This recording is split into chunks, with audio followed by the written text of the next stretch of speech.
오늘 예배하시는 여러분 모두에게 하나님의 은혜가 함께 하시기를 빕니다. 룻기는 인생의 흉년을 만난 한 가정의 이야기입니다. 이 이야기의 주인공은 룻입니다. 나오미입니다. 나오미의 가정은 큰 흉년이 들어 모압 땅으로 이민을 갑니다. 여기에 계시는 많은 분들도 이민을 오셨기 때문에 당시 나오미의 심정을 잘 이해하실 거라고 생각합니다. 떠날 때는 큰 꿈을 품고 떠납니다. 그런데 이민 생활 10년 만에 완전히 바닥이 되었습니다. 남편 엘리멜렉이 죽었습니다. 두 아들도 죽었습니다. 개인적으로는 살아갈 길이 막막합니다. 그래서 나오미가 만난 흉년은 경제적인 흉년이 아니라 인생의 흉년이었습니다. 그 인생 자체가 열매가 없는 흉년이 되어버렸습니다. 그래서 나오미는 이런 말을 합니다.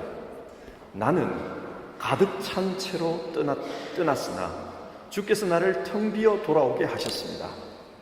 내 인생을 말하라고 부르십시오. 나는 인생의 쓴맛을 보고 있습니다. 그런데 하나님은 그런 나오미를 화려하게 회복시키십니다. 룻기 4장을 보면 이 가정의 족보가 나오는데 그 마지막 이름이 다윗입니다. 이스라엘에서 다윗은 역사를 통틀어 모든 왕들을 상징하는 이름입니다. 따라서 나오미의 가정은 이스라엘에서 가장 축복받은 가정으로 그렇게 사람들에게 이해되고 있었습니다. 여러분, 인생의 흉년을 만났던 나오미가 어떻게 다시 세움을 받았습니까? 오늘 본문을 통해서 우리가 함께 생각해 보도록 합시다. 먼저 본문 6절입니다.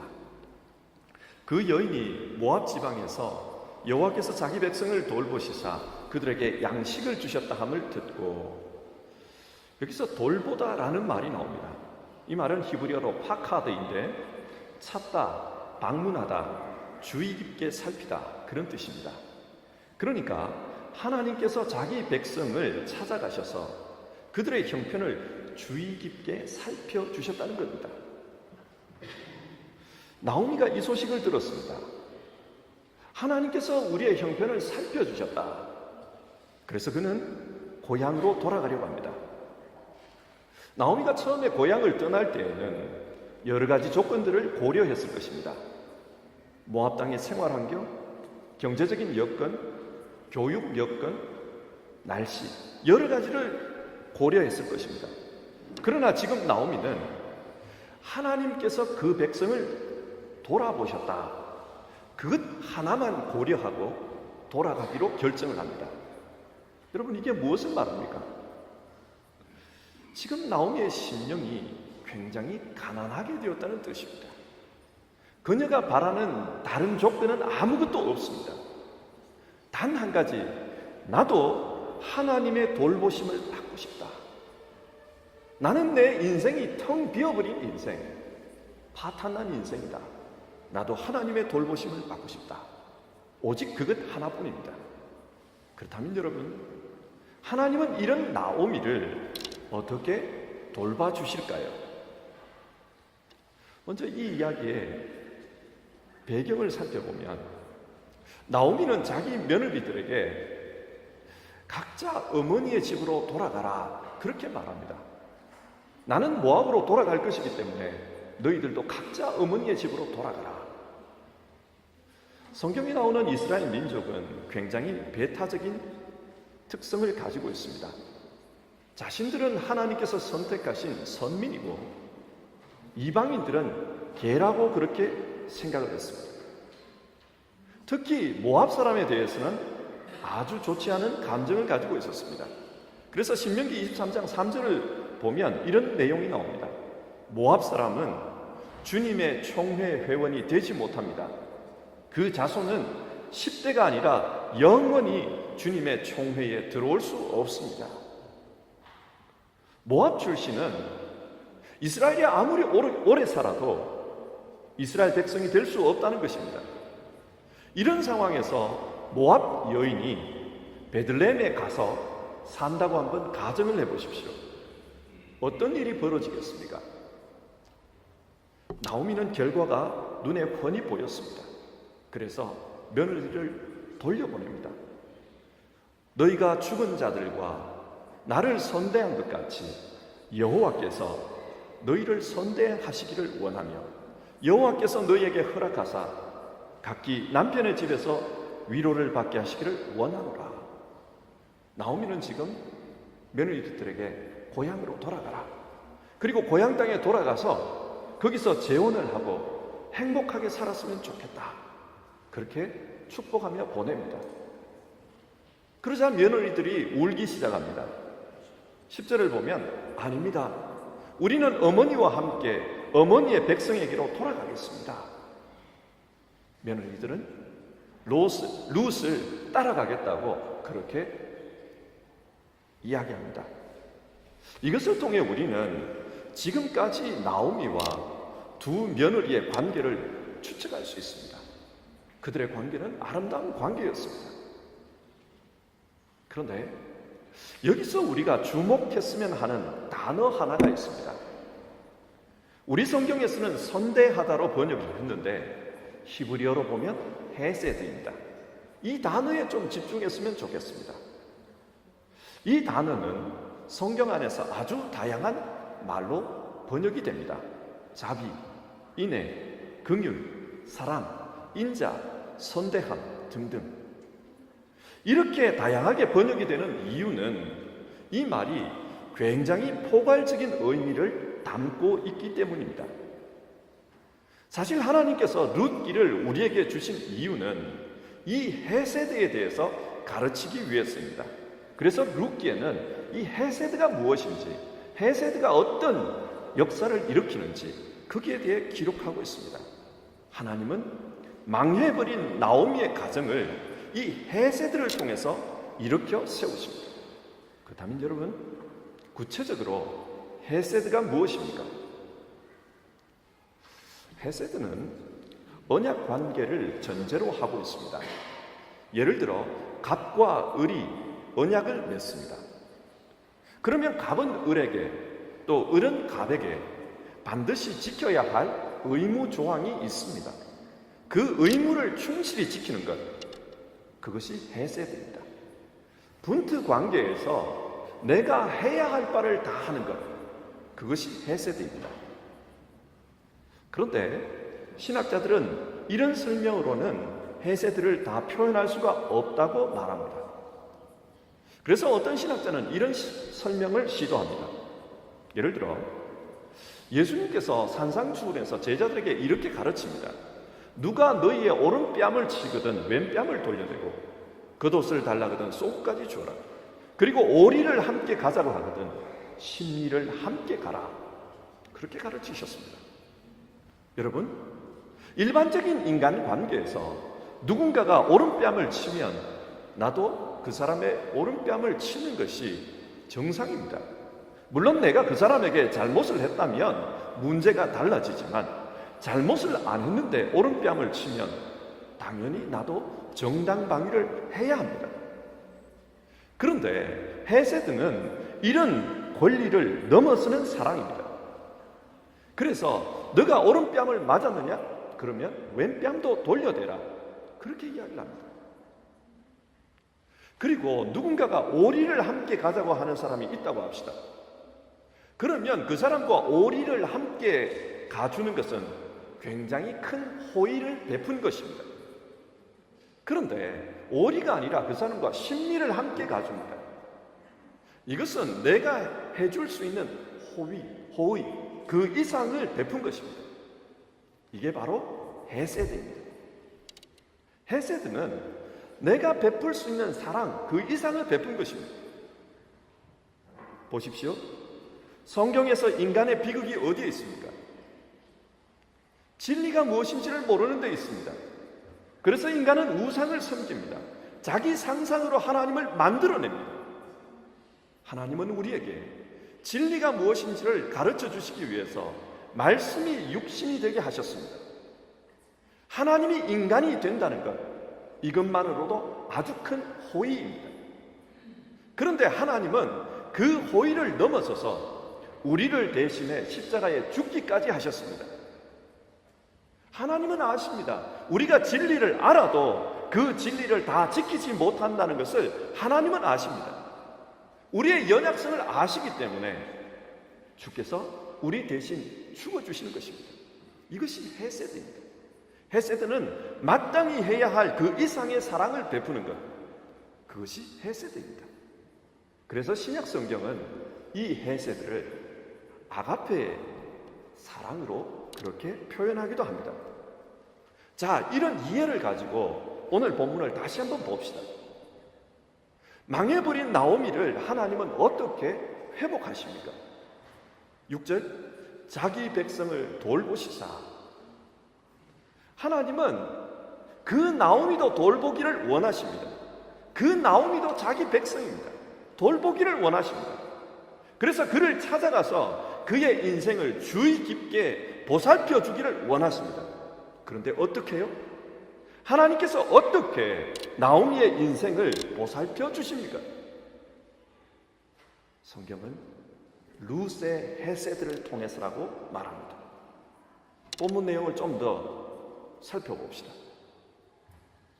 나오미는 자기 며느리들에게 자꾸 따라오려고 하니까 아니다, 돌아가라, 그렇게 이야기를 합니다. 그리고 친정으로 돌아가야 할 이유를 11절부터 13절 사이에 세 가지를 듭니다. 첫 번째 이유는 나는 너희들이 재혼할 수 있도록 아이를 낳아줄 수가 없다, 그런 아들이 없다. 두 번째 이유는 나는 늙었기 때문에 더 이상 아들을 낳을 수도 없고, 설령 낳는다 하더라도 너희가 그 아들이 자랄 때까지 기다릴 수가 없다. 그러므로 나를 따라와도 너희는 평생 과부로 살 수밖에 없다. 돌아가라. 뿐만 아니라 세 번째 이유로, 불쌍한 너희를 보고 있으니 하나님께서 내게 벌을 내리신 것이 원통하다. 마음이 너무 괴롭다. 너희를 보고 있으니까 내가 너무 괴롭다. 그러니 제발 돌아가서 재혼하고 행복하게 살아줬으면 좋겠다.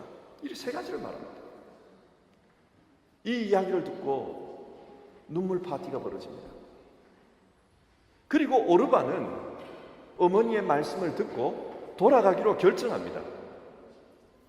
일반적으로 이 부분과 관련된 설교나 책을 읽어보면 오르바를 나쁜 사람으로 비난하는 경우를 종종 봅니다.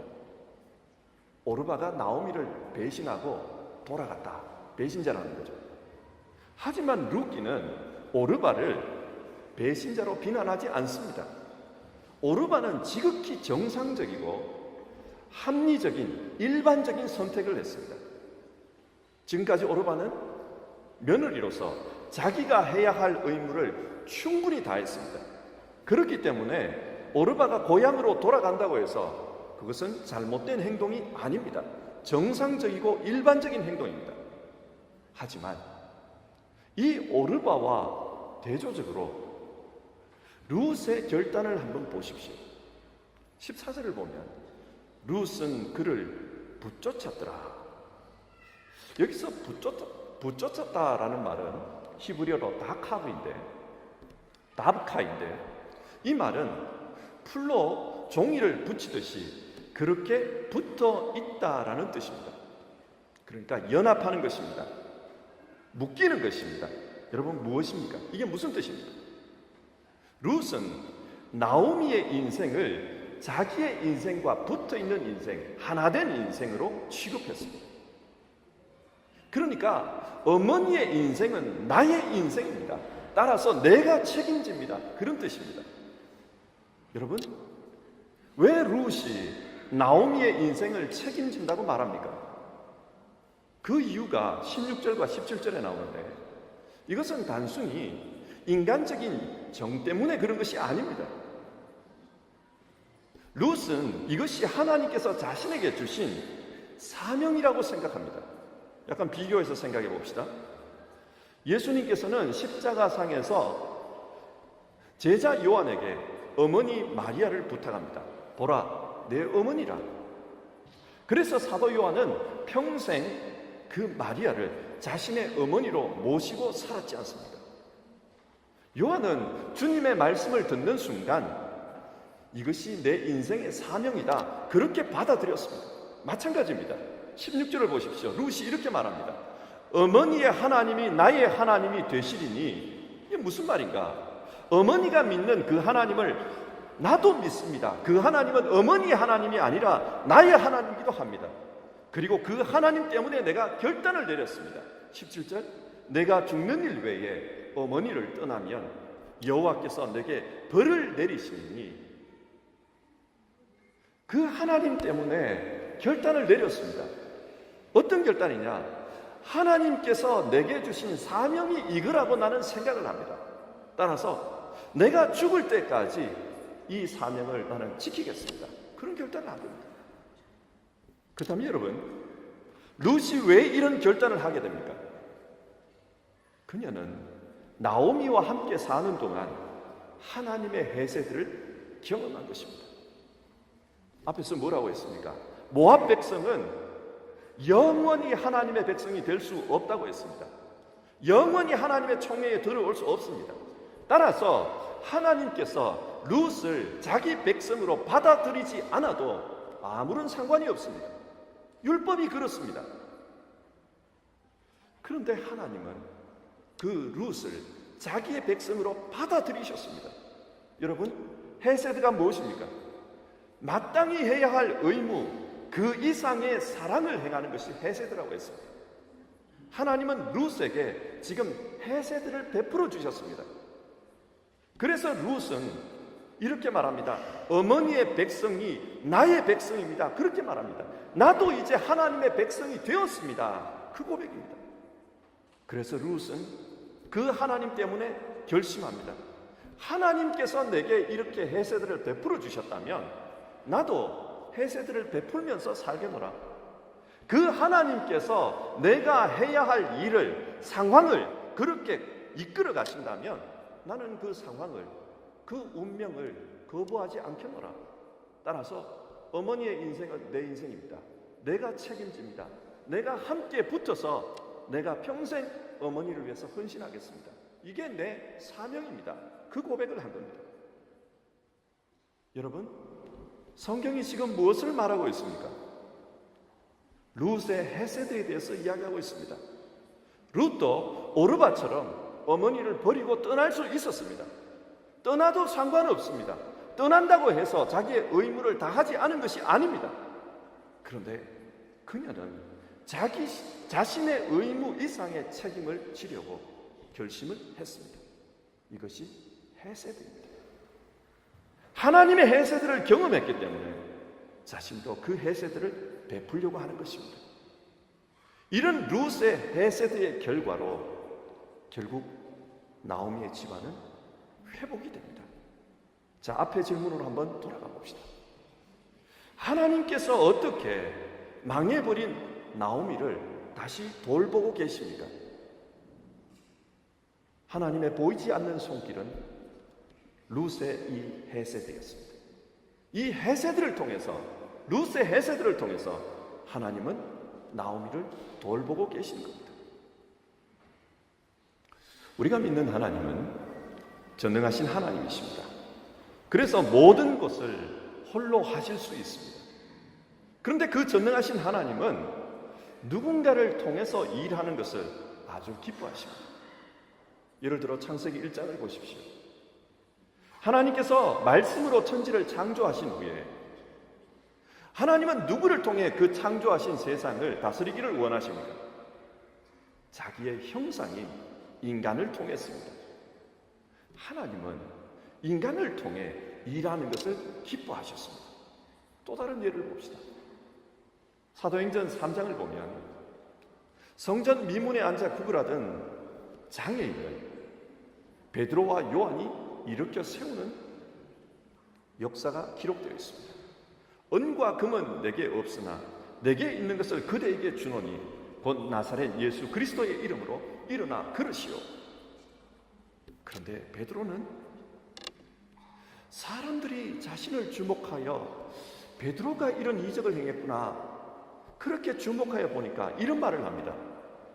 이스라엘 동포 여러분, 어찌하여 여러분은 우리가 우리의 능력이나 경건으로 이 사람을 걷게 한 것처럼 우리를 바라봅니까? 이 사람은 부활하신 예수 그리스도께서 낫게 하셨습니다. 예수로 말미암는 믿음이 이 사람을 고쳤습니다. 그렇게 고백합니다. 자, 무슨 말입니까? 이 치유 사건은 예수님께서 하셨다는 겁니다. 그러나 예수님은 지금 베드로와 요한을 통해서 이 치유 사건을 일으킨 것입니다. 이처럼 하나님은 자신의 형상, 자기 사람을 통해서 일하는 것을 좋아하십니다. 오늘 본문 6절, 여호와께서 자기 백성을 돌보시자. 여러분, 하나님께서 자기 백성 나오미를 어떻게 돌보셨습니까? 그것은 룻의 헤세드였습니다. 한 여인의 결단이 하나님의 뜻을 이루는 통로가 된 것입니다. 이처럼 우리 역시 하나님의 성품, 하나님의 역사, 하나님의 헤세드를 실천하면 하나님은 우리를 통해서도 자신의 뜻을 이루십니다. 저는 개인적으로 성경에서 제일 설교하기 싫고 또 설교하기 힘든 본문이 누가복음 10장에 나오는 선한 사마리아인의 비유입니다. 이 비유를 보면 한 사람이 강도를 만났습니다. 피를 흘리고 거의 죽을 지경이 되었습니다. 그런데 하나님의 뜻을 가장 잘 안다는 제사장도 레위인도 그 모습을 보고 외면하고 그냥 가버립니다. 그러면서 이들은 스스로에게 이렇게 자위했을 것입니다. 지금 성전에 가서 하나님께 제사를 드려야 되는데 만약 내 손에 피를 묻히면 나는 부정해진다. 그러면 하나님 앞에 가서 나는 예배하는 일, 제사하는 일을 할 수가 없다. 그러므로 나는 그냥 가야만 한다. 스스로 자기에게 그렇게 변명을 했을 것입니다. 그렇습니다. 율법을 가지고 따진다면 이 제사장도 이 레위인도 잘못한 것은 없을 수 있습니다. 지금 자신들이 해야 할 의무가 예배드리는 것이기 때문입니다. 그래서 그냥 지나갑니다. 율법적으로는 잘못된 게 없을 수 있습니다. 그런데 이들에게는 헤세드가 없었습니다. 반면 사마리아인은 이 사람을 고쳐줍니다. 그런데 사마리아인이 누굽니까? 유대인의 원수입니다. 원수이기 때문에 안 도와줘도 전혀 문제가 없습니다. 그러나 안 도와줘도 문제가 없는데 굳이 도와줍니다. 그리고 여관 주인에게 혹시 이 사람을 치료하면서 돈이 더 들면 내가 책임질 테니까 이 사람을 잘 돌봐주십시오. 그렇게 말을 합니다. 여러분, 무엇입니까? 지금 이 사람은 헤세드를 행했습니다. 안 해도 될 일이지만 그러나 그 사람은 자비를 실천했습니다. 주님께서 묻습니다. 누가 진정한 친구인가? 여러분, 누가 죽어가는 이 사람을 살리십니까? 하나님은 누구를 통해서 사람을 구원하는 일을 하고 계십니까? 이 사마리아인입니다. 하나님의 뜻을 행하는 이 사람을 통해 하나님은 자신의 뜻, 자신의 일, 구원하는 일을 실천하고 계십니다. 예수님은 하나님의 뜻은 하나님 사랑, 이웃 사랑이다. 우리에게 그렇게 가르쳐 주셨습니다. 그래서 헤세드는 수직적인 차원과 수평적인 차원이 있습니다. 일반적으로 우리 시대의 교인들은 수직적인 차원에서는 아주 신실합니다. 하나님 앞에 예배하는 일, 그것은 아주 잘합니다. 어떤 강의를 듣다 보니까 이 본문과 관련해서 미제 복음주의를 비판한다라는 내용으로 이야기하는 걸 보았습니다. 미제 복음주의가 뭔가? 예전에 어떤 한 책이 있었어요. 미제 복음주의라는 그 책이 있었어요. 그 책을 가지고 비판하는 것 같았습니다. 미국은 제2차 세계대전 이후에 사람의 삶과 죽음에 대한 실존적인 위기를 몸소 체험을 했습니다. 아무래도 그렇겠죠. 전쟁터에서 많은 사람이 죽어가는 것을 보았습니다. 그러니까 사람들이 스스로도 삶과 죽음에 대해서 진지하게 받아들입니다. 그래서 복음을 전하면서 하나님과의 관계에 집중하는 것이 중요하구나, 그걸 깨달았습니다.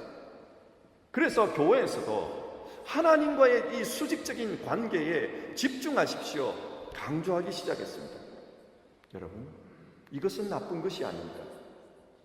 이것은 바른 가르침입니다. 그런데 그 결과 어떤 현상이 나타났는가? 신앙인들은 하나님과의 수직적인 관계에서는 굉장히 신실합니다. 마치 사마리아인의 비유에서 나타난 그 제사장처럼, 레위인처럼 하나님 앞에 예배드리기 위해서 내 손에 부정한 것을 묻히지 않겠다, 아주 신실했습니다. 그러나 결과론적으로 수평적인 관계가 등한시되기 시작합니다. 내 개인의 영혼 구원받는 것이 중요하지 다른 문제는 부차적이다, 그렇게 생각합니다. 그래서 이웃을 돌보지 않습니다. 교회를 돌보지 않습니다. 그러면서 복음주의 신앙이 점점 개인주의화 되어 갔다는 거예요. 복음주의라고 하면서 내 개인의 구원, 거기에만, 내 개인의 영혼 구원, 거기에만 집중을 하지, 교회의 봉사, 헌신, 세상에 죽어가는 자, 이런 관심들은 줄어들기 시작했다는 겁니다. 그래서 실제적으로 교회는 많은 사람들로 붐비기 시작했지만 수평적인 해세들, 이웃 사랑은 점점 더 줄어들었다, 그렇게 비판했습니다. 뿐만 아니라 교회의 공동체성도 약해졌습니다. 교회 안에서도 내 구원, 내 영혼 구원이 중요하지 내 이웃, 내 성도, 내 형제, 여기에 대한 관심을 가지지 않기 시작했다는 겁니다. 이게 미제 복음주의의 문제다, 그러면서 비판하는 강의 내용이었습니다. 이 강의는 지나친 면도 있을 것이고 또 한편으로 치우친 부분도 없잖아 있을 것입니다. 그러나 저는 이 강의를 들으면서 제 자신과 또 내가 속한 한국 교회를 많이 생각했습니다. 하나님은 우리의 해세들을 통해서 하나님의 뜻을 이루어 가십니다. 그런데 저는 수평적인 해세들에 대한 관심이 부차적이었습니다. 선한 사마리아인의 비유의 제사장처럼, 레위인처럼 하나님께 드리는 예배, 수직적인 이 해세들에만 집중하며 살고 싶었지, 수평적인 것은 좀 귀찮게 느껴지기 시작했습니다. 그게 제 현실이었습니다. 그런데 우리가 그렇게 살면 하나님은 우리를 통해서 자기 백성을 돌보시는 일, 이 일을 하실 수가 없습니다. 우리의 개인주의적인 이 신앙 때문에 하나님의 뜻이 이루어지는 것이 방해를 받습니다. 여러분은 어떻습니까? 여러분의 현실은 어떻습니까? 이것은 교회만의 문제가 아닙니다. 오늘은 어버이 주일입니다. 따지고 보면 가정 안에서도 비슷한 현상이 나타납니다. 부모와 자식 사이에, 또 부부 사이에 마땅히 해야 할 것 이상의 흘러넘치는 정과 또 해세들을 행하는 데 있어서 인색합니다. 가정 내에서도 계산적입니다. 내가 얼마를 벌었다, 너가 얼마를 벌었다, 나는 가정을 위해서 이만큼 시간을 투자한다, 나는 가정에서 이만큼의 가사 노동을 하고 있다, 사람들은 따집니다. 그게 나쁘다는 건 아닙니다. 그러나 너무나도 우리의 관계가 메말라가고 있다는 것입니다. 살면서 인생의 흉년을 만났을 때, 그때 하나님은 가족 간의 해세들을 통해 하나님의 돌보심을 실현한다는 것을 우리는 잊어서는 안 됩니다. 룻을 통해 나오미의 인생을 고쳤고, 룻을 통해 사사시대의 그 문제 많던 그 세대를, 그 시대를 하나님은 치료하셨다는 것을 우리는 기억해야 합니다. 말씀을 맺겠습니다. 청일전쟁 이후에 한국이 아니라 조선이었겠죠. 조선에서 콜레라가 심하게 발생했다고 합니다. 그래서 그 당시에 많은 사람들이 이 병으로 죽어갔습니다. 그때 선교사로 부름받았던 미국인 의사 윌리엄 홀이라는 분이 있었는데, 이분이 개인 기도 중에 하나님께서 주시는 그런 감동을 받았습니다. 너는 태평양을 건너 조선으로 가라. 조선으로 가서 그 사람들을 도우라. 그래서 이 홀은 조선으로 왔습니다. 그리고 콜레라가 창궐한 그 상황 속에서 열심히 사람들을 치료하다가 그만 과로로 세상을 떠나고 말았습니다. 그러자 이번에는 그의 아내인 로제타 홀이 남편의 뒤를 이어서 조선으로 들어옵니다. 그리고 오늘날 고려대 의대의 전신인 경성여자의학전문학교를 세우고 사람들을 가르치고 또 병자들을 고치는 일을 했습니다. 뿐만 아니라 윌리엄 홀 박사의 아들인 쇼우드 홀 역시 한국으로 건너와서 해주에 결핵 요양소를 세우고 크리스마스 씨를 만들어서 결핵 퇴치 운동을 했다고 합니다. 이들은 모두 한국에서 죽었습니다. 그리고 이들의 가족 무덤은 지금 서울의 양화진에 있습니다. 그 양화진에 가면은 묘비에 이런 성구가 기록되어져 있습니다. 우리가 살아도 주를 위하여 살고 죽어도 주를 위하여 죽나니 그러므로 사나 죽으나 우리가 주의 것이로다. 로마서 14장 8절의 말씀이 적혀 있습니다. 여러분, 교회의 부흥은 그냥 이루어진 것이 아닙니다. 자신의 상황 속에서 해세들을 실천했던 그런 분들이 있었기 때문에 이게 가능했습니다. 하나님은 이웃을 향해 해세들을 실천하는 그 사람들을 통해 지금도 일하고 계십니다. 당시 조선은 영적으로 육적으로 흉년을 만난 사람들이었습니다. 인생의 흉년을 만난 그 사람들이 다시 일어설 수 있는 힘이 어떻게 하나님으로부터 주어졌는가? 하나님은 이웃사랑을 실천하는 그 사람들의 해세들을 통해 자기 백성을 만지셨습니다. 여러분, 오늘 우리도 이 말씀을 기억하며 삽시다. 가정의 달입니다. 우리 가정 안에서 우리가 해세들을 실천합시다.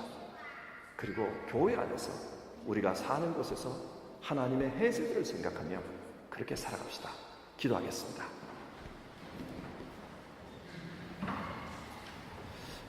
하나님, 오늘은 어버이 주일입니다. 우리 모두는 누군가의 자녀입니다. 그리고 부모님의 희생적 해세드가 있었기에 오늘 우리가 여기에 있습니다. 지금 우리의 인생은 그 희생에 의해 만들어졌습니다. 하나님께서 수평적 해세들을 통해 일하신 것을 오늘 성경을 통해 보았습니다. 우리가 그것을 기억하고 우리 모두 각자의 자리에서 하나님의 해세들을 실천할 수 있게 하옵소서. 그리고 우리의 이 실천을 통해 하나님의 뜻이, 하나님의 일하심이 오늘도 이 세상 속에 나타나게 하옵소서. 우리 주님 예수님의 이름으로 기도드립니다. 아멘.